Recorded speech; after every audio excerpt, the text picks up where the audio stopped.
What's up, guys? Now we're going to do some basic arithmetic. So let's set A equal to 10 and B equal to 3. And now we're going to print out the results of this arithmetic.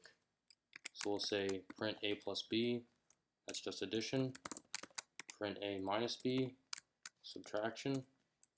Print A times B, multiplication. Print A divided by B. And print A modulus B. So modulus just gets the remainder of a division. So let's save it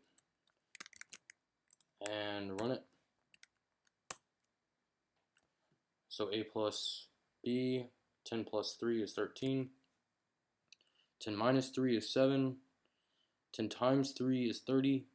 10 divided by 3 is 3.33. And 10 modulus 3 is 1. Because when you divide 10 by 3, you have 1 remaining. And those are the basic arithmetic operators.